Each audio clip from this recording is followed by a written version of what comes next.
पहले दक्षिण भारत के जांबाज योद्धा टीपू सुल्तान ने एक ऐसे हथियार का आविष्कार किया था जिसने दुश्मनों की नाक में दम कर दिया था।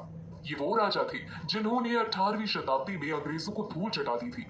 अंग्रेजों ने कई बार टीपू सुल्तान से हाथ मिलाने की कोशिशें की, मगर कभी भी कामयाब नहीं हुए और इसी वजह से टीपू सुल्तान और उनके पिता हैदर अली ने अंग्रेजों के खिलाफ 4 जंगें लड़ी थी, जिन्हें एंग्लो मैसूर वॉर के नाम से जाना जाता है। युद्ध के समय जब अंग्रेजों के गोले बारूद टीपू सुल्तान पर भारी पड़ने लगे थे, तब टीपू ने अपने सैनिकों को एक ऐसा हथियार दिया जिसका सामना ब्रिटिश फौज ने पहले कभी भी नहीं किया था। उस हथियार को इतिहास में मैसूरियन रॉकेट के नाम से जाना जाता है। आपको बता दें कि टीपू सुल्तान के पिता हैदर अली एक सिपाही के बेटे थे और हैदर अली के पिता सैनिक दल में एक सिग्नलिंग डिवाइस के प्रमुख थे।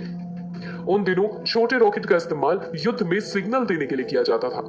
हैदर अली के दिमाग में सिग्नल देने वाले छोटे रॉकेट को युद्ध में इस्तेमाल करने की सोच आई और उन्होंने इसमें छोटे बदलाव करके उसमें बारूद भरकर युद्ध में इस्तेमाल करने के लिए उसे तैयार किया और रॉकेट बनाने का काम शुरू कर दिया। इन रॉकेटों ने टीपू सुल्तान को इतना आकर्षित किया कि इस मैसूर के शेर ने इन रॉकेटों में बदलाव करके इसमें 4 फुट लंबी तलवारें लगाकर इसे और भी खतरनाक बना दिया।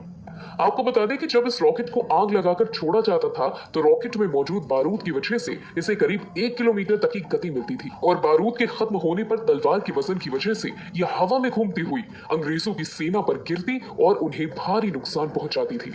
साल 1767 के बाद से टीपू सुल्तान और अंग्रेजों के बीच हुई लड़ाइयों में टीपू के इस आविष्कार ने खूब कहर मचाया था, मगर इनके बीच हुई आखिरी लड़ाई जिसका टीपू सुल्तान को बिल्कुल अंदाजा नहीं था, उसमें उन्हें हार का सामना करना पड़ा और वो वीरगति को प्राप्त हो गए।